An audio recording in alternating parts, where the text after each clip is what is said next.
Now we're gonna start right at the beginning of the compliance industry. Where did it all start? What was the first certificate that was required for a transfer in Cape Town? Who said that? Well done.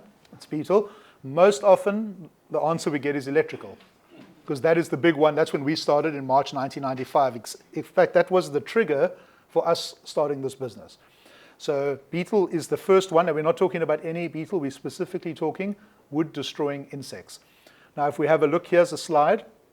You'll notice on the left, there's tiny little holes. That's the underneath of a floorboard. Now, you guys sell a lot in Claremont. You'll be quite familiar with this. That's common furniture beetle, or Anobium punctatum. Most often just in the floors, sometimes in Wendy houses, even in roofs, but most often you find it in floors. And the insect on the right of that is the insect that makes those tiny little holes. That's only 3 millimeters long. So it's quite zoomed in. And then on the far right, we have Hylotrupes bejulis, which is the one big old bad wolf from years ago that did so much damage. And that is one of the reasons we do certificates, which we'll get into now. So where did this all start? Well, back in the 1940s to 1960s in the Western Cape, but especially closer to the coast, 2 species of insects were causing havoc. In fact, in older areas, pinelands, areas like that, every second house had a beetle infestation. And this was now before certificates were required for transfer. So the government insisted that inspections be done on properties because it was like an epidemic, like when COVID first came out. We think back, if you had COVID, you had to notify the health department. Well, if you found one of those 2 species in your property, you had to notify the Department of Agriculture. Okay, and they would come and treat it. And then the government approved entomologists, which is a fancy word for someone who studies insects, to go and do inspections to determine, does this house have beetle? And so the term government-approved entomologist was coined. Still find this term in some contract sale agreements today. Okay, so let's just have a look at an example of a government-approved entomologist certificate. We have one here. If we look at this, we'll see that it is for Mr. A.J. Vomberg, who is my father who started this. So this is dated May 1970. So we've got a lot of history and knowledge about Beetle, and he's still involved in the business, not actively on a day-to-day basis, but we refer to him anytime there's complicated matters regarding Beetle. In fact, we just were asked to do a second opinion inspection in the Claremont area where someone failed like 200 timbers infested, and the beetle that infested it is extinct. It died out in the 60s or 70s. So those are old holes that still remain in the beetle, and they wanted to basically remove and replace all the timbers. But it wasn't active anymore. So that's where we have the benefit of the experience of Tony. Yes? Sorry, can I ask you as a matter of interest, how do they then, your inspectors, determine if the beetle is active or not? Do they actually need to see the beetle? No, you look for the powder. It's called fraz. That's basically what the beetle pushes out after it's finished eating the wood. We're going to use that nice term, but beetle crap. But that is what you're going to look for, signs of activity. So if you look inside the hole and it's old and grey inside, you know. But in a roof, it's a bit more difficult. In a roof, you're not getting people walking on floors, and we'll get to that in a minute, how you actually tell the difference. But you look for signs of fresh activity. It's more difficult in winter because in winter they're less active, so you've got less likelihood of finding beetle in winter, or finding activity in winter, but you still look for the signs of activity which are more recent or not so recent. But that was a bad example of someone that newly trained, doesn't know the history, and hasn't had someone pass that history on to them like we've got the benefit of. So Tony's been around for a long, long time. And that was 4 years before I was born, by the way. That's entomologist certificate. But later the government passed on the registration of entomologists to SAPCA, South African Pest Control Association. And so then the term SAPCA approved entomologist was coined. Okay, and that's still found in many contracts today. They say that the beetle, the person issuing the certificate must be a SAPCA approved entomologist. Not all of them, and it's not a requirement to have that, but many contracts actually do refer to that. And if yours does, you actually need to check, is the person doing the beetle SAPCA registered? Because if they're not, then you've got a problem with your sale agreement using that contractor. So SAPCO-approved entomologists may sound familiar because it's still used today. But where Oxy and Hilo, we're just going to call them that, those two species of beetle that you had to notify the Department of Labor about, when those were found, they became known as notifiable beetles. And again, in contracts today still, we find the term notifiable beetles, only referring to those two species. So if that term is in your sale agreement and we find common furniture beetle, which normally infests the floors, we can still issue a certificate. Just nil as per deed of sale. So then your buyer could inherit a house that's full of beetle on the floor, but you have got a valid certificate for the beetle clause. So you have to be careful that the clause matches what your expectation is. There was an estate agent that was taken to task about this once for recommending a clause that left the buyer in a predicament inheriting a house like that. Not inheriting, but purchasing a house like that. Other beetles obviously also do damage, but these two were the worst. And it was an epidemic that they had to stop, and that's why this became something that was necessary. And then this was introduced into sale agreements as well, because the bank would not give a bond unless they were sure that the investment is safe. They didn't want the roof falling in or the floors caving in. And so houses had to be free of notifiable beetles. They weren't worried about common furniture beetle back then, but today it's actually the one we find the most, is the common furniture beetle, because the others have been eradicated, not eradicated, but brought under control compared to what they were by the ongoing inspections. So what is the right term to use in a sale agreement? Now, there's a bit of a difference of opinion on this. The Institute of Estate Agencies is following the SAPCO, and I'm not talking against SAPCO. There's a good reason why they want this done. They want to use the term wood-destroying organisms, but that includes things like mold, dry rot. Now, do you really want to replace a fascia board outside because there's a bit of dry rot on the side? The client's already buying the house footstoots. Why do you need to replace a fascia for dry rot? So we think that that term just goes beyond what the bank wanted in terms of a certificate. They wanted the roof not to fall in. Why are we worried about mold? It's not really sensible. If you look at the history of, that's why we started on beetle, because there's a lot of history behind it, more than the others. The right term, in our opinion, to use is wood-destroying insects. Now, again, some sale agreements are even calling for harvester termite. It's another species of insect that comes into your house, makes a nest under your floor, even under your concrete floor, but they're harvesting material from outside. They're harvesting material from the field, bringing it in and using that material to make a mess and a nest and a mess in your house. But it's not destroying wood. It's not a wood-destroying insect. So we don't believe that should be included. But it's up to the person who's designing that sale agreement. But it's just extra work for the seller to have to pay that he really shouldn't have to, because the bank's not going to require it, so why do it? We want to do the minimum that's necessary for a transfer. So let's have, just bear that all in mind, and now we've got a question coming up. When is a beetle certificate not required for a sale? What type of sale could you have that wouldn't require beetle? Yes? Very good. Sectional title, that's the first one. There's 3. Any? Yes, that's not one of the 3. What about a cash sale? Or an industrial property that has no timber? Okay, so we'll look into each of these now. And it's not to say we shouldn't do a beetle on a sectional title or on a cash sale. I'm just saying if the bank wants that certificate to give the bond, and they're not going to require it, there's no bank, it's a cash sale, you don't actually need it, but any prudent buyer is going to say, I still want my beetle certificate. So you will probably still include it, but we're just looking at the legality. This is not even required for in terms of a law. The banks want it. So we've got to make the bank happy. So a sectional title, let's say you're selling a block. You're selling a flat, top floor, it's got its own roof space, timbers inside everything. Why wouldn't you need a beetle certificate? Body corporate's problem. Exactly. All right. So the roof area is body corporate. If there is a beetle infestation, the bank is not at risk. It's the body corporate's problem to resolve. And then a cash sale, again, bank is not involved, but prudent buyer would want it. And industrial property, well, there's just no timber, so what's the point? Except sometimes there's skirtings, but even so, most industrial properties have no timber in them at all. So I was going to ask, what about mezzanine? Because we've come across quite a few industrial properties where there's mezzanine, it's like wooden mezzanine. So they've built like a framework. Yeah. Yeah, look, is the bank at risk?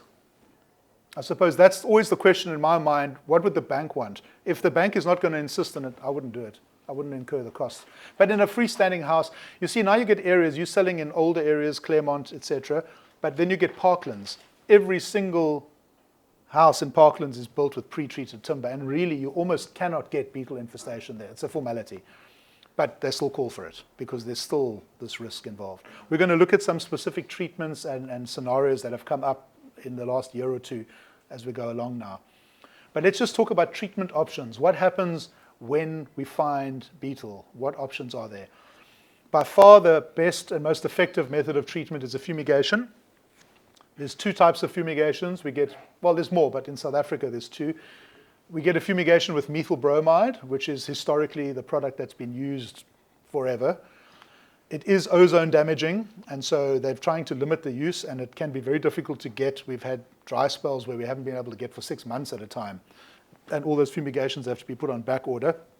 And then you also get a gas called Profume or Vicane, which some companies are using in Cape Town, but there's big problems with it. It is so penetrative that you've got to cover the whole house with a tarpaulin to do it properly. Some are sealing doors and windows, but they say that's not good enough. Apparently it can go through plaster and brickwork. You're supposed to wet the floor. So these floors are raised and there's sand underneath. So they're raised, suspended floors. The sand's got to be wet underneath to prevent the gas from escaping, and on the outside of the property.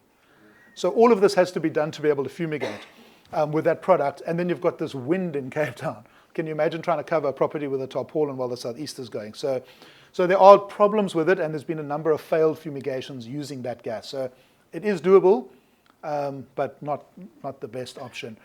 Fumigation with methyl bromide is the best option. There are some restricting factors, which you guys will experience over the time that you sell property.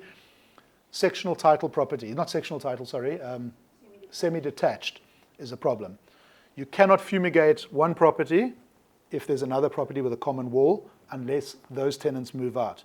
And then you get those little houses in Harfield Village, and there's sometimes 3 or 4 linked together. They all have to move out.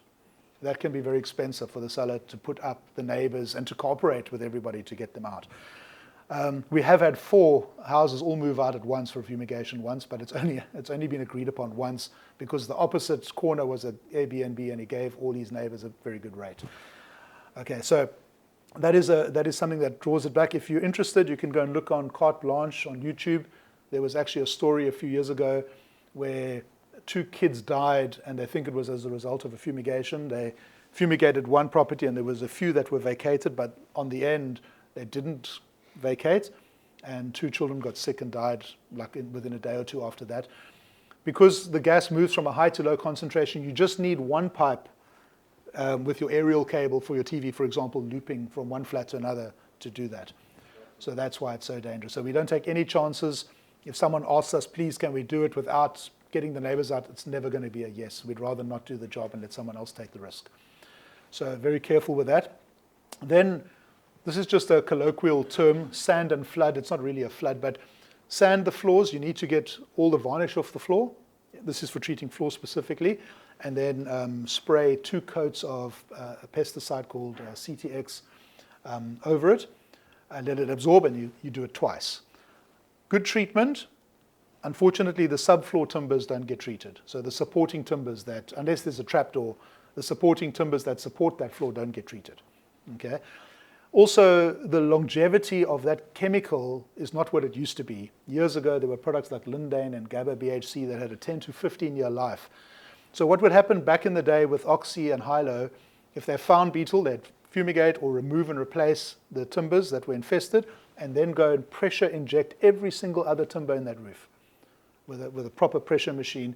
And that pesticide would go into the timber, and it would keep that timber safe from infestation for 10 to 15 years. Some companies are still calling for drill and inject, but the current product lasts 6 to 8 months. So what's the point of drilling every timber in a roof if after 6 months or 8 months you've got no protection? So it's actually an unnecessary treatment now compared to what it was when the pesticide was better better long-lasting chemical. Then the obvious, remove and replace. Infested timber, take it out, put a new one in. Easy treatment. But we did a property in Takaya once. It was a complex. We had, I think, 190 timbers had to be replaced. That becomes a very big job because the roof structure's got to be supported when you take a timber out. You can't just, if that roof just drops 1 centimeter, you're never going to get it up again. So you have to support it properly. And then sweep and spray, similar to sand and flood, but without the sand. Normally on a Wendy house, if the Wendy house is covered in a sale agreement, clean off all the timbers, 2 coats inside and out, and you protect that. You'll get rid of the pesticide there. And then drill and inject. This is not the drill and inject I was referring to about the old days. If you find one floorboard infested and it hasn't spread anywhere else, what's the point of treating the whole floor, sanding the whole floor? Then we do a topical treatment, drill small holes, stagger drill in that one piece of timber. Then we pressure inject just with a syringe into that timber 2 or 3 times, and then we plug up the old holes so you can always see new infestation that comes in. So that's the most effective way to treat just 1 or 2 timbers in a property that have infestation. Okay,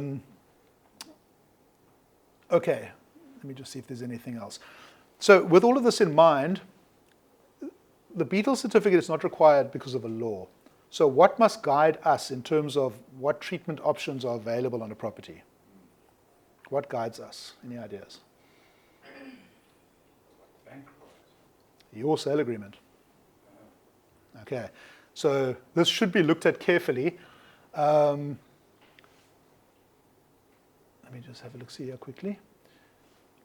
This is an example of a Beetle clause, which has got a couple little problems in it. It's picked and chosen from different clauses, it's not one estate agency's clause. So it says here, the seller shall, at his or her expense, deliver to the purchaser before transfer a certificate issued by a government-approved entomologist. That's archaic language. We shouldn't be using terms like that anymore. You can use SAPCO approved in that case. Confirming that all accessible timbers, now that's important because we can't do anything about timbers we can't see.